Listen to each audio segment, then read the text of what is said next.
Seorang Einstein aja sampai mengatakan, ini dunia kok seperti apa? Tuhan seperti melawak saja. Dunia seperti melawak saja. Ya, bagaimana mungkin semuanya tidak ada kepastian? Semuanya tidak ada kepastian. Iya. Takdir itu bisa berubah atau bisa dirubah. Nah, justru di wilayah fisika kuantum inilah kita mampu berubah takdir. Sehingga manusia selalu mengatakan, kenapa takdirku seperti ini? Kenapa nasibku itu seperti yang ini? betul yang itu yang Seolah-olah nasib itu misteri. Padahal tidak misteri. Menjadi misteri karena kita lalai pada saat menanam.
Rahayu yang Rahayu. ya yang apa kabar yang udah lama gak ketemu ini yang ya. Ya, kabar baik selalu.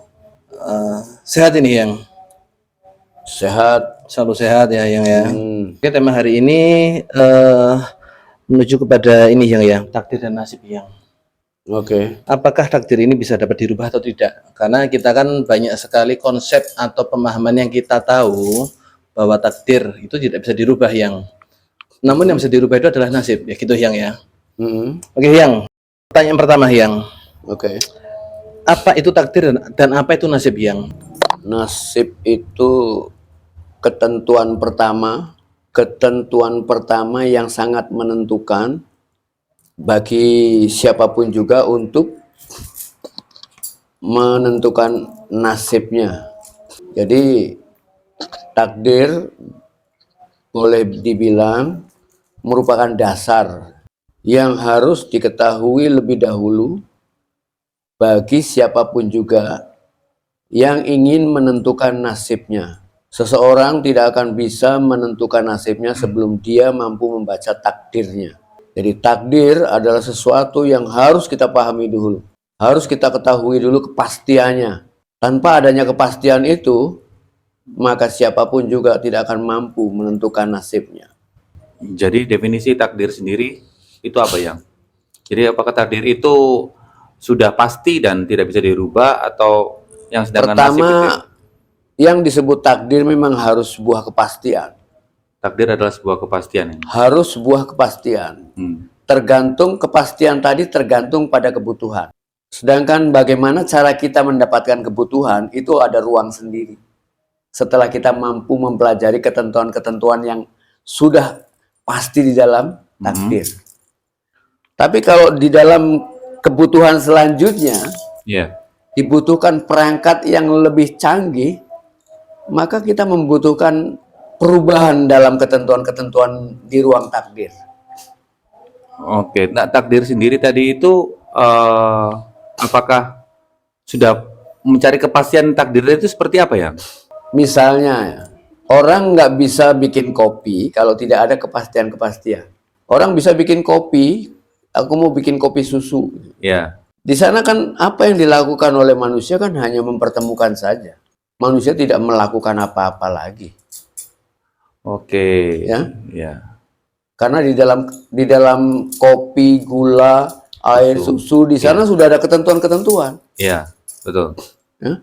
Tinggal kita bagaimana mengolah ketentuan-ketentuan tadi sehingga terbentuklah kopi yang kita inginkan. Oh, itu yang dinamakan takdir tadi, Bang. Anu ya, yang Iya, yang takdir itu contohnya ketentuan-ketentuan tadi itu. ketentuan-ketentuan tadi ya. Berarti Iya. sudah tentu ini pasti kopi, ini gula, ini air, ini susu. Iya. Nah, jadi kita Kita bagaimana menyusunnya ya, dalam struktur yang sedemikian rupa sehingga setiap orang mungkin punya taste yang berbeda.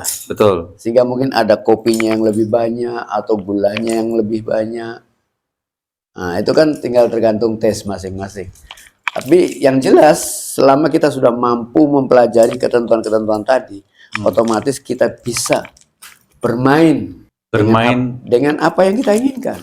Oh, itu maksudnya bermain apa yang kita inginkan itu istilahnya nasib gitu. Ya, Iya, atau iya nasib. itu nasib ya? Nasib. Itu nasib. Berarti kalau Iya. takdir jadi ketentuan tadi itu Bahkan takdir. istilah nasib itu sendiri juga, istilah nasib itu sendiri itu hanya istilah saja. Nasib adalah istilah. Hanya istilah untuk sementara. Untuk sementara ya. Ah, Oke. Namakan takdir itu udah ketentuan ya. Iya. Ketentuan yang dari atas memang seperti itu ketentuannya, dan sedangkan nanti waktu kita mencampur-campur dengan taste kita sendiri-sendiri itu yang dinamakan nasib. Gitu. Iya. Atau mungkin lebih jelasnya begini. Kita bisa melihat dengan para nelayan. Ya. Ya. Apakah mereka bisa melaut Ya. jika arah angin tidak tertentu? Atau katakanlah arah angin kalang kabut. Iya. Bisa nggak Ya, nggak bisa. para nelayan itu melaut? Nggak bisa kalau Nggak ada yang berani. Iya betul. Bukan karena tidak berani melawan, karena tidak ada kejelasan arah. Betul. Iya kan? Iya. Tapi setelah ada ketentuan, ada kepastian arah angin menuju ke utara misalnya, Iya. baru mereka melaut. Iya. Nah, manakala mereka melaut, apakah mereka bergerak mengikuti arah angin? Iya dong. Tidak. Oh tidak. Arah angin hanya membantu mereka. Oh. Yang mampu mengarahkan adalah layar. Layar. Betul. Bagaimana mereka mengendalikan layar. Iya. Layar itu adalah keteguhan hatinya. Sehingga dengan arah angin yang tidak berubah tadi, Iya. para nelayan sama sekali tidak bisa merubah arah angin. Tapi Ya, dia bisa menggunakan arah anginnya untuk Belok ke kanan atau ke kiri. mengantarkan dia kepada arah-arah yang diinginkan. Itu tadi. Kalau para penelayan ini tidak mampu membaca takdir, Ya. maka dia tidak bisa menentukan nasibnya. Terus bagaimana spiritualitas dapat mempengaruhi persepsi tentang takdir? Spiritualitas itu sebetulnya bukan pengetahuan. Disebut bukan pengetahuan karena spiritualitas itu bukan sebuah teori. Ya. Tapi spiritualitas adalah keadaan di mana seseorang berada di dalam kemurniannya. Ya. Sehingga di dalam kemurniannya dia mampu melihat alam ini apa adanya. Sebagaimana nelayan yang mampu membaca arah angin dengan sangat jelas tanpa adanya perbandingan-perbandingan yang ada di pikirannya. Sedangkan manusia biasa yang masih memiliki pikiran dengan pengetahuan-pengetahuan yang ada di dalamnya, ketika dia membaca alam, otomatis alam dibaca dalam keadaan tidak dalam keadaan apa adanya. Selalu di dalam penilaian-penilaian oleh pengetahuan-pengetahuan yang ada di dalam pikirannya. Sehingga seorang nelayan katakanlah ketika dia mau melaut, mungkin terutama para nelayan baru-baru mungkin masih menggunakan pertimbangan-pertimbangan. Nah, ini karena adanya ikut campur dari pikiran. Ya. Jadi seorang spiritualis, pikiran sama sekali tidak ada gunanya. Dia mampu, karena dia sudah terbiasa menyatu dengan alam, sehingga dia tidak lagi menggunakan pikirannya. Ini yang disebut dengan pasrah. Orang-orang spiritual itu adalah pasrah. Pasrah pada keadaan alam. Itu yang dinamakan kemurnian yang ya. Iya, murni. Sama sekali kita tidak menggunakan pikiran untuk membuat sebuah pertimbangan. Orang-orang spiritual adalah berusaha untuk membaca ketentuan itu dengan jelas tanpa adanya pertimbangan-pertimbangan apapun. Bahkan dia mampu melihat ketentuan tadi yang paling dasar. Sementara orang-orang mungkin baru melihat ketentuan-ketentuan di tingkat pertama, kedua, dan ada orang yang mampu melihat ketentuan di tingkat ketiga. ya kan? Seperti misalnya dalam dunia fisika saja, orang-orang fisika ketika dia mempelajari alam semesta akan berbeda ketika orang mempelajari alam semesta secara fisika kuantum. Ada perbedaan antara fisika Newton dengan fisika kuantum. Ada perbedaan karakter. Di dalam fisika Newton semuanya serba ada kepastian. Tapi di dalam fisika kuantum di sana tidak ada kepastian sama sekali. Karena apa ya? Karena memang seperti itu. Memang seperti itu ya. Iya. Di sana yang ada hanya 1000 kemungkinan, 1.000.000 kemungkinan. Jadi tidak ada kepastian sama sekali. Itu fisika kuantum. Ya, hubungannya dengan takdir tadi itu berarti kan udah pasti ketentuan nih, yang. Nah, dengan kemampuan kita membaca alam ini secara fisika, Ya. maupun secara kuantum. Ya. Nah, di sana akan ketemu. Atau bisa dianalogikan lebih sederhana lagi yang maksudnya dengan fisika kuantum dan lain sebagainya. Jadi bisa dipahami lebih sederhana lagi mungkin yang Dunia fisika atau dunia kuantum itu pertama kali ditemukan itu sudah bikin bingung semua ilmuwan. Sehingga para ilmuwan cukup keteteran ketika menghadapi karakter dari fisika kuantum.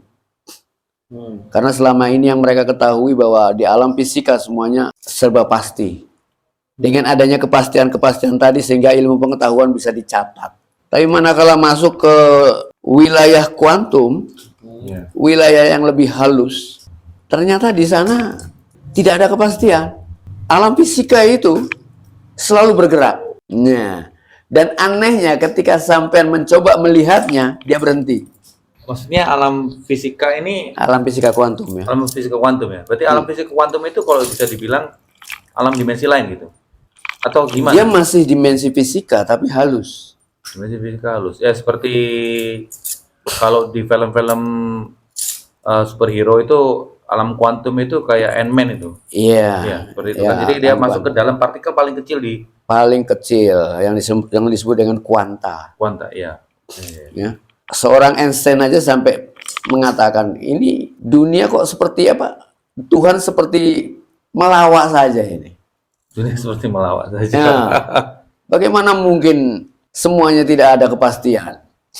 Semuanya tidak ada kepastian. Iya. Sampai-sampai seorang Schrödinger untuk mempelajari masalah fisika kuantum ini sampai-sampai dia menggunakan perumpamaan seolah-olah alam fisika kuantum itu digambarkan dengan seekor kucing.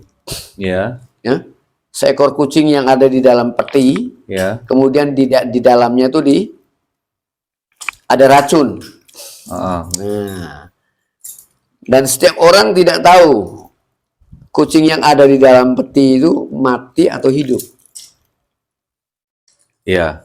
Nah, gitu kan. Terus? Ya itu. Dan tidak seorang pun ada yang tahu. Iya nggak ada yang Tapi tahu. manakala peti itu dibuka, pasti dia ada dalam satu keadaan. Kalau tidak mati ya hidup. Iya betul. Iya lah pasti. Iya, iya. Logikanya seperti itu yang betul. Ya. Iya. Makanya Einstein mengatakan Tuhan ini sedang main gambling. Karena dalam dunia fisika kuantum tuh seperti koin, tau nggak? Koin uang itu yang dimana ada ekor ada kepala, ya kan? Iya. Pada saat alam semesta itu seperti koin yang terus berputar. Jadi kita nggak tahu ini ekor atau kepala. Tapi manakala kita mengamati, dia berhenti. Kalau tidak ekor, kepala. Ya memang antara dua itu pilihannya. Ya, iya. Iya. Nah, Takdir itu bisa berubah atau bisa dirubah. nah Ya. justru di wilayah fisika kuantum inilah kita mampu merubah takdir. Berarti takdir bisa dirubah ya? Bisa. Kan ketentuannya sudah pasti itu ya. Dalam fisika kuantum tidak ada kepastian. Contohnya apa yang bisa Ya, itu dianalogikan? Tadi seperti itu tadi ya? Iya. Tapi kan ujung-ujungnya tetap dua itu tadi kan ya? Iya, hanya dua aja, hanya kemungkinan dua. Hidup atau mati seperti Iya. itu kan, atau iya atau tidak seperti itu Iya. ya. Oke, sedangkan nasib itu sendiri gimana ya ceritanya? Nah, Nasib itu sendiri bagaimana? Kan takdir dan nasib itu masih bisa dibilang dalam satu kesatuan atau berbeda ya? nasib itu tergantung pada pikiran sampean. nasib itu adalah tergantung dari kita, pikiran kita. Iya. Kalau pikiran sampai negatif, maka negatif. Nasibnya negatif. Iya. Oh gitu. Kalau pikiran sampai positif, positif. Hmm. Ini seperti koin tadi, positif atau negatif. Hmm. Tapi kalau misalkan kita urut dari misalkan dengan ketentuan atau misalkan dengan takdir yang ada sekarang, terus kita mau merubah nasib tadi, misalkan dari yang negatif ke positif, itu dengan cara seperti apa ya? Misalkan nih kondisinya nasib ini sekarang kita lagi negatif nih, ya kan? Kita mau merubah ke positif, apakah ada cara? Kan sudah ketentuan sudah pasti nih. Iya. Ya. Jelas ada cara. Karena setiap orang itu sudah membuat ketentuan hidupnya sendiri-sendiri. Oh, ketentuannya tadi itu maksudnya takdir tadi itu kan, yang ya. Iya, alam semesta ini sangat tergantung pada bagaimana kita menentukan hidup. Bagaimana kita menentukan itu? Iya, pikiran kita lah sebetulnya yang sudah bukan Tuhan yang ngatur kita, tapi pikiran kita. Tapi kan kalau misalkan ini contoh misalkan analogi lain yang saya misalkan saya pernah juga mendengar kalau misalkan nih kalau kita lahir itu kan sudah takdirnya kita nggak bisa milih yang betul kan? Kalau misalkan kita lahir di keluarga orang Amerika atau di orang Jawa atau orang Cina atau orang mana itu kan kita tidak bisa memilih ya. Itu kan sudah digariskan atau yang dibilang takdir. Bahkan hampir seluruh hidup manusia tidak bisa memilih. Ya memang, ya iya. Oh, maksudnya gimana? Lah iya. Ya kita tidak bisa memilih karena memang kan kita. Bahkan dalam kehidupan pun juga banyak orang yang tidak mampu memilih. Ya, karena udah ketentuan itu dari takdir itu kan ya. Iya. Betul. Dianalogikan seperti apa gitu ya. Apa yang dialami manusia itu kita sebut buah. Apa yang dialami manusia itu kita sebut buah. Buah dari atau akibat. Oke, ada sebab akibat. Ya, kita bisa menyebutnya seperti itu. Nah, ketika orang menerima akibat, apakah dia bisa memilih? Enggak. Iya. Ya akibat kan. Ya dia hanya bisa menerima akibat. Kan harus ada sebabnya dulu. Nah, manusia punya kemampuan untuk membuat sebab. Tapi banyak manusia yang tidak mampu membuat sebab. Nah, ini dalam ini. Gimana yang? Karena manusia dalam hidupnya selalu bertanya. Ya. Tapi ketika mendapatkan jawaban, dia tidak tahu. Karena apa jawabannya seperti itu? Karena manusia senang bertanya. Sehingga ketika ada jawaban muncul, dia tidak tahu. Apa yang kita alami adalah jawaban. Apa yang kita jalani sekarang ini adalah jawaban. Apa yang kita alami adalah jawaban. Oke. Dari pertanyaan yang dulu pernah kita ajukan. Tapi ketika jawaban muncul, kita nggak tahu kalau ini adalah jawaban yang dulu kita tanyakan. Kita hanya mengatakan kenapa ini terjadi. Bertanya lagi. Nah, ketika orang dalam sekarangnya ini, manusia tuh seringkali hanya melihat sebagai buah atau sebagai jawaban. Iya. Dan ketika dia melihat jawaban tadi, kan tidak bisa memilih, ya kan? Dia hanya bisa menerima. Ketika pohon yang ditanam, apakah dia punya peluang untuk memilih buahnya? Ya, tidak. Dia hanya bisa menerima dan menikmatinya. Buah itu pahit atau manis, ya harus dia terima. Oke. Ya. Jadi nggak ada pilihan di sana. Tapi pada saat yang sama sebetulnya kalau manusia mau menyadari, kita punya kesempatan untuk menanam. Iya, saat ini kita bisa menanam. Apa yang sampean terima sekarang kan buah dari tanaman yang sampean kemarin. Iya. Itu. Berarti kayak misalkan yang tadi kalau misalnya kita lahir, saya lahir di Indonesia ya, berarti kan sudah itu ketentuannya kan, ya itu buahnya kan? Itu buah, dan buah itu hasil dari pohon dari karma kita sendiri. Kita menyebut pohon tadi adalah pohon karma. Pohon karma. Iya, buahnya namanya karma pala. Oke, itu berarti ada sambungannya sama karma dan karma pala ya. Iya, Oke, pala itu artinya buah. iya. Karma pala itu buah. Buah dari karma tadi. Buah dari perbuatan. Perbuatan Karma itu artinya perbuatan. Oke. Kalau nasib sendiri itu apakah ada hubungan dari pikiran tadi atau bagaimana ya?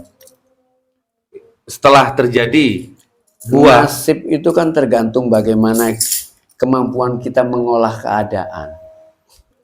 Yang terjadi sesuai dengan apa yang diinginkan atau tidak.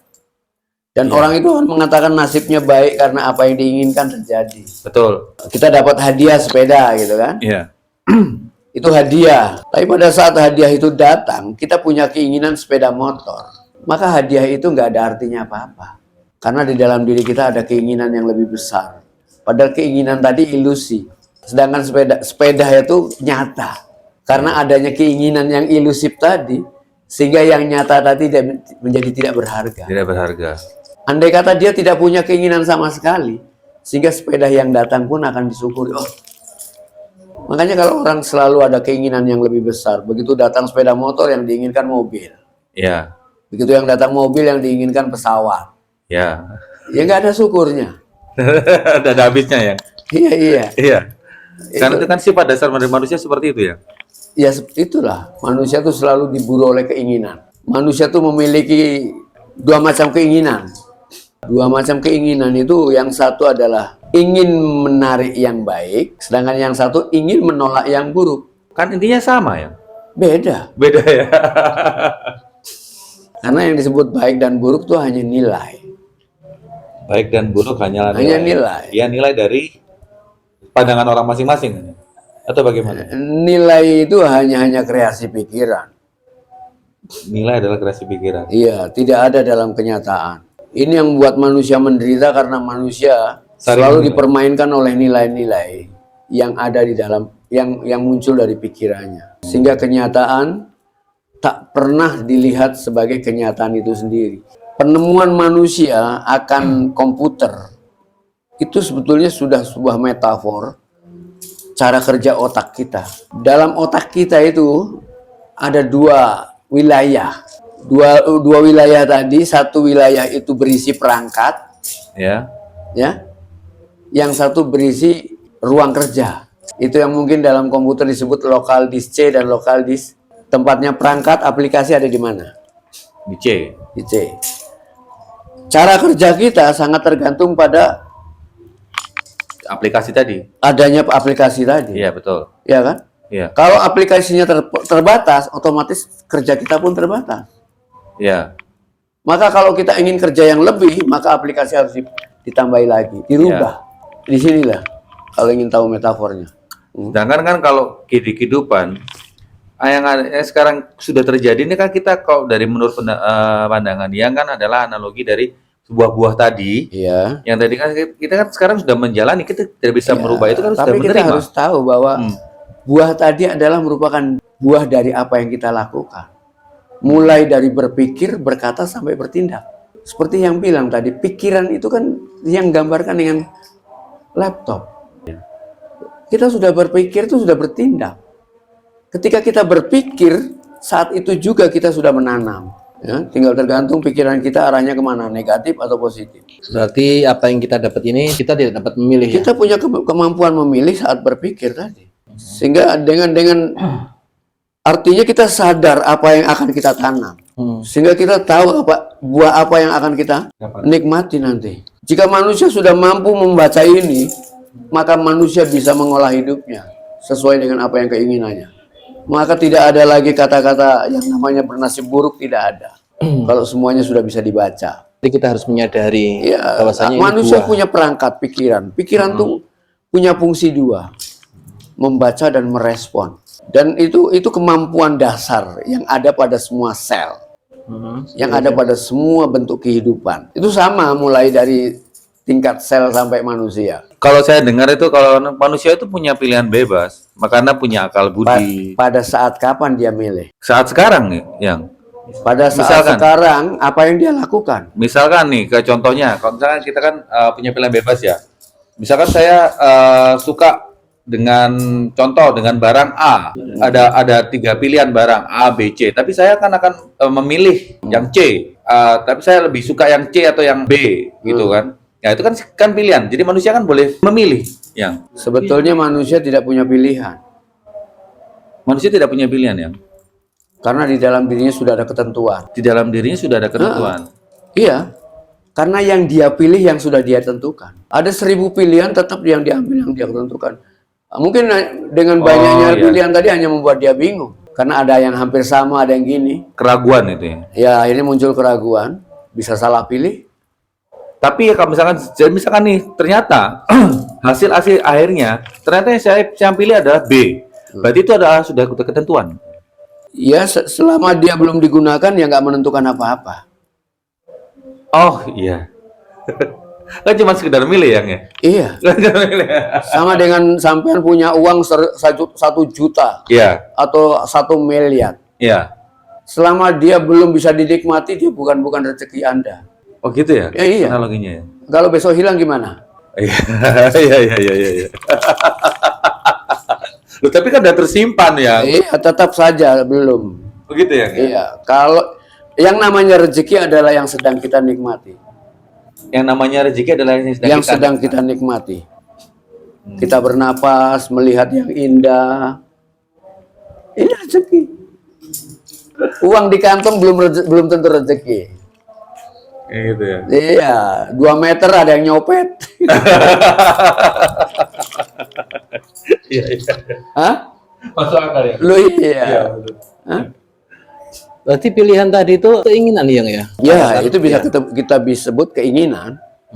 Tapi bagaimanapun juga, ketika manusia punya keinginan, sebetulnya setiap manusia sudah punya ketentuan. Secara tidak sadar yang ya? Secara tidak sadar. Yang dipilih pasti yang ditentukan. Bisa saya gambarkan, jadi apa yang kita pilih itu sebenarnya sudah ketentuan dari yang sebenarnya sebelumnya ya? Ya, kita sudah membuat ketentuan tanpa kita sadari. Berarti intinya setiap manusia ini punya kontrol dalam merubah nasibnya yang ya? Dengan cara menanam tadi yang ya? Ya. Dari sekarang kita tanam yang baik-baik. Manusia punya kesempatan untuk bisa menyadari apa yang dia lakukan, menyadari apa yang dia pikirkan, bahwa kita mulai dari berpikir, berkata, bertindak, bahkan merasa semuanya berefek menjadi buah karma. Ada pesan dari yang untuk masalah takdir dan nasib ini yang untuk lebih baiknya kita semua yang dalam berkehidupan. Monggo yang. Ya, lebih baik kita untuk belajar untuk menyadari semua yang kita pikirkan, menyadari semua yang kita katakan, menyadari semua yang kita lakukan, sehingga kita bisa sadar apa yang akan terjadi. Kesalahan manusia adalah ketika jawaban itu muncul, dia tidak tahu kalau itu adalah jawaban yang dia tunggu dari pertanyaan yang sebelumnya dia ajukan. Ketika jawaban muncul dia malah bertanya kembali. Iya. Sehingga manusia selalu mengatakan, kenapa takdirku seperti ini? Kenapa nasibku itu seperti yang ini? betul yang itu yang Seolah-olah nasib itu misteri. Padahal tidak misteri. Menjadi misteri karena kita lalai pada saat menanam.